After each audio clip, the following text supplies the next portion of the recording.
Hello everyone, welcome back to my channel. I hope everyone's had a really lovely week so far. I hope wherever you live it's been really sunny and nice, and I hope you have been able to get up to some art this week. Up here in the north it has been quite sunny these past couple of days. Today is a little cloudy and then it got sunny out on the evening, but it has definitely been quite nice. It did get a bit colder at the beginning of the week, but still was sunny with it, so it's forgiven. This week's video I am trying out finally the Hahnemühle Expressions Rough Matte Cold Pressed Watercolour paper. I showed this in last week's haul video. If you guys haven't seen that haul video, I will link it in the description box below and you guys can be able to find it that way and give it a watch. I previously have said how excited I was to try this paper out, but I wanted to do an actual painting using this paper rather than using it for swatches like it would have been used in the haul video, just because I have a sketchbook that I already dedicate to doing swatches in, and it was quite an expensive watercolour pad and I didn't want to use a whole big page just for a few swatches because I didn't have that many items to swatch and it wouldn't have took up a full page. But without me rambling on, so here I finally am with the new unused watercolour paper and we're going to see how it holds up and what it's like. I'm really excited because I have heard really good things about the Hahnemühle watercolour paper and I'm really excited to see if it lives up to the feedback and reviews that other people have given it. I do own Hahnemühle products. I own the watercolour circular round postcard style paper sheets, and I also own a Hahnemühle watercolour bookmark little pad, but I've never actually used them even though I've had them for over a year now. I just have never used it or got round to using it, and I've always just kind of do my art and sketchbooks. But we will have to finally see how these papers work, because I've heard really good things about them and I just need to get using them. So here I am using the paper finally. So painting wise, I've decided upon two little house sparrows on two little separate branches.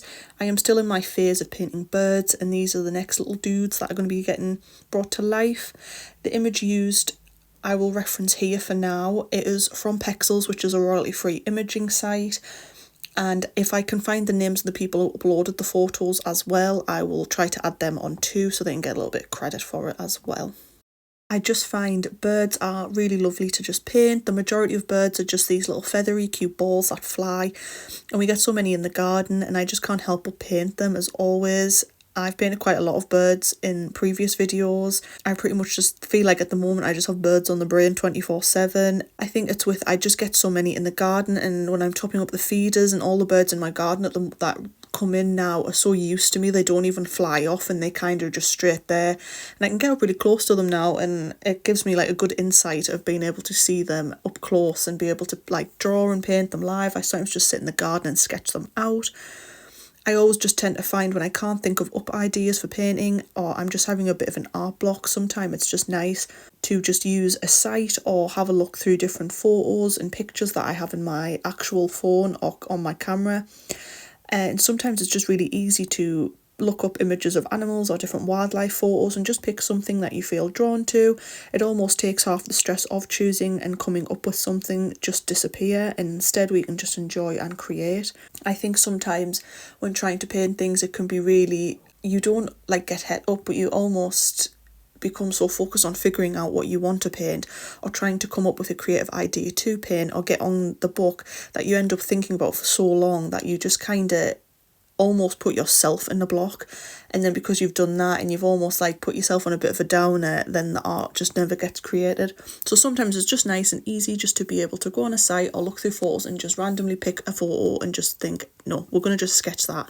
And that's basically what I did with these. Originally I wasn't going to do the house sparrows, I was going to try and paint an ocean scene, but I randomly just wasn't feeling it, and then I was just looking through photos and I found these little sparrows and I was just like, you know what, we will just sketch these out and see how they go, and the sketches turned out quite good in my sketchbook, so then I just thought, oh well, that can be this week's video and we can just paint them. So straight off the bat the paper was nicely textured and matte, which I love. I feel more cold pressed papers and rough textures just tend to give that rustic / vintage feel to my paintings, especially with wet on wet techniques and using paints such as watercolours and gouache, things that are water soluble. They just kind of give this like rusticy vibe and I just tend to love it. The sheets were nice and thick, and because of that and because of them being gummed, Along the sides I got no bleed throughs, whether that be on the sides or on the other pages, so it didn't spread onto the separate other sheets. And with it being 100% cotton, the texture was nice, the paper was thick. I also got no bleed through onto the back of the paper. Gummed edges helped keep the sheet nice and tight together, so each sheet was fully stuck together. This helped basically keep it binded, and through the whole painting there was no buckling, which makes it nice and easy when doing those finer details. And it's not the funnest or easiest when paper buckles on you. I used to always rip the physical sheets out before I had any form of pads with the gummed edges. I used to always just stick them onto the paper with washi tape or some form of medical tape that it's almost like kind of like a papery textured sellotape to keep the paper flat as possible, but with a certain amount of water then the tape usually, especially washi tape, just kind of buckled and came off, and I used to find it really hard. And then that's when I found that there was such a thing as gummed watercolour paper and gummed pads, where you can just take one sheet off at a time once you're finished the actual artwork and you don't have to stress about buckling or the page moving. And I just find that was just an absolute lifesaver once I figured that was a thing a couple of years back, and I just love gummed books from now on. I still use normal watercolour pads and sketchbooks, and obviously they buckle and the pages move, but when I do remember about having the gummed pads, I always go back to them, and I'm always just like reminded how easy they are to use and just how much I find them easier and just seem to love them, because it is not the nicest or funnest to have to do fine details on bumpy lifted up paper. I don't think anybody enjoys that. The paper was really simple to paint on, and I had no issues at all, no bleeding or bleed through, no buckling. The paint flowed nice and smoothly onto the paper. The paints just seemed to basically flow across the sheet of paper like a literal breeze. There was no hassle. I didn't find myself complaining once doing these paintings. I didn't have any issues with the paper or the paints or anything I used. The paper seemed like it would hold a good amount of water as well. I'd expect that with it being a more expensive watercolour paper and with it being 100% cotton. In the initial beginning there wasn't much water really going on. After I did the first wet on wet technique and did the first wet wash of the birds, everything else I kind of just dried the paintbrush before adding any details and using more paint. So initially there wasn't a lot of water really I added onto the paper, so that's probably why originally it didn't buckle that much.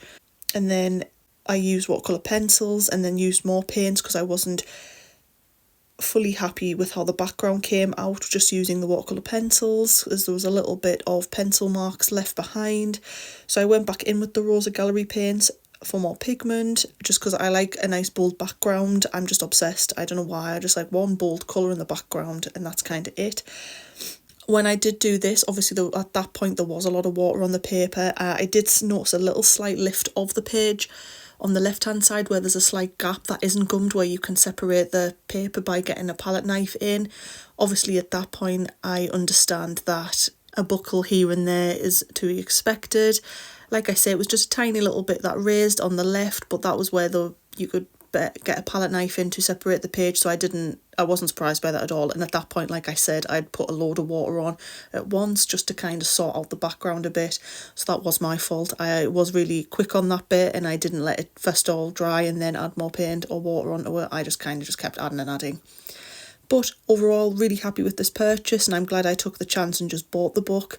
The only real reason I even purchased the Hahnemühle paper in the first place was I usually use the Winsor&Newton cotton paper, and I ran out of that and I used it all the time, so then I needed another watercolour pad, as I didn't realise I've got loads of sketchbooks that I haven't finished or started using, but I've actually gotten through all my watercolour paper, so I ended up making this purchase and I'm glad that I did. I'm glad I just bit the bullet and just bought it. So from me, this definitely gets a good 10 out of 10. I would definitely buy it again. I just love it. Obviously, I know this is just one painting I've done on it, but so far, really happy with it. I'll have to keep adding more input and opinions onto this paper the more I use it, but so far, I am in love with it. I know this week's video is quite a long one, but for now this is close to the end of the talking I'm going to be doing. Later on in the video I do talk about the watercolour paints I used and the pencils and the pens for the bird's highlights later on in the video. I will do chapters for this video again just so you know what parts I talk to if you just want to hear me ramble on what products were used and a little bit about the painting. But without further ado, before I let you watch the rest of the hopefully peaceful and chill painting session, feel free to check out my Instagram and TikTok to see more art. I may not always get uploaded onto my YouTube channel, which I will link down below for you guys. And I hope everyone has a lovely rest of the week and has a happy de-stressing weekend, prepped for the new week ahead. And until next week's video, guys, enjoy. Bye.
This is the progress I've made on this birdie, and that birdie is still looking like that at the moment. This video might be a little bit choppy because I keep forgetting to click record when I'm doing different paintings, so that's why this bird's like progressed loads, because I've missed loads of it out, so I do apologise. But yes, this is what they're looking like at the moment. I thought I'd quickly show you my succulent just because I repotted him, and since repotting him he's grew little flowers. I don't know whether you can see, but they're so bright, like a bright pink. Sorry, you can see me in my screen, but how pretty. I just thought it was so funny, like look at the size of the stem it spouted just to give me some little flowers. You think it would just stop here? But yes, but he's doing very nice, it's very pretty. My aloe unfortunately is not doing well. Yes, they are matchsticks, but he fell off the windowsill the other day. So he has, that leaf got bent, but I'm hoping it will just heal. And then this one has a little bit of a gash underneath, but it has actually started to heal. It doesn't look it, but it has. And then that one, I'm trying to keep it lifted off so that one won't be as indented because this was waiting on it. But yeah, so my aloe had a bit of a tumble, bless him. Oh, he's doing good. He's grown loads. This one is just getting bigger. It's just like, bow.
These were the paintbrushes used. If you hear any snoring, sorry, it's just the pug under the table.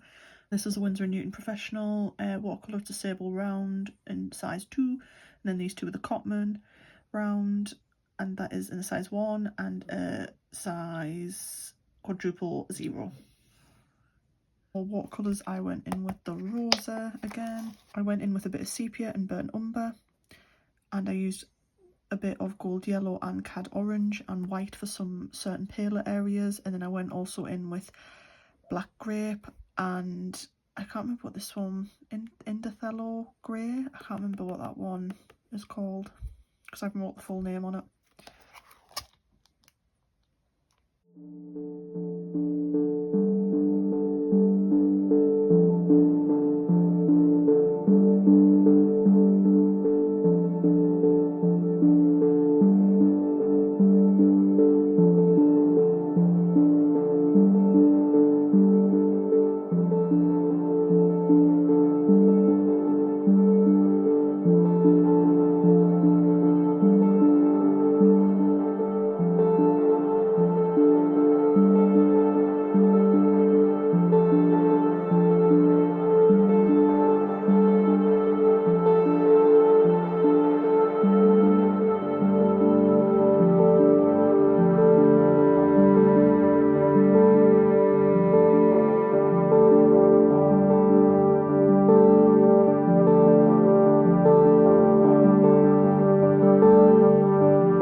canvas. So I went in with Cold Grey 3, went in with Cream, Walnut Brown, Ivory, Ventian Red, Burnt Ochre, and I also went in with some Coral for the little tootsies, for their little feety feet.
Use the Sakura jelly roll for highlights.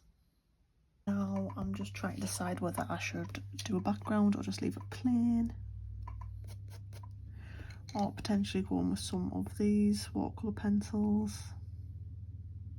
I don't know, I think we'll swatch a little bit here first, I think.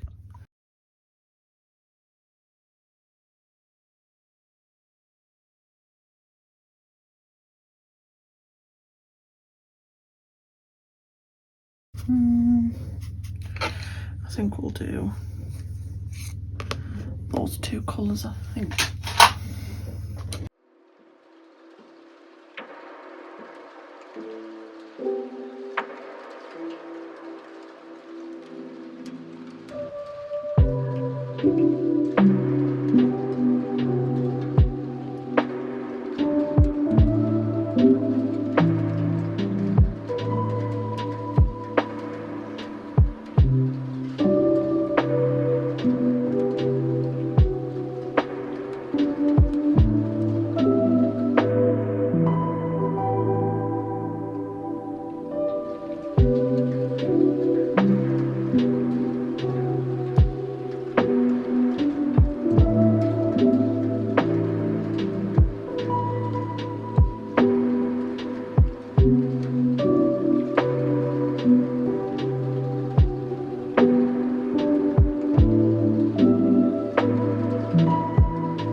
So these are my finished little house sparrows. I ended up just going in with some watercolour on top because obviously there's some streakage from the pencils, that you can see. So the pencils are a bit hard, especially the dark colours. I don't mind that kind of disrupted pattern in watercolours, so I did end up going in with the rosa again. So that's that little dude, and then my second little dude.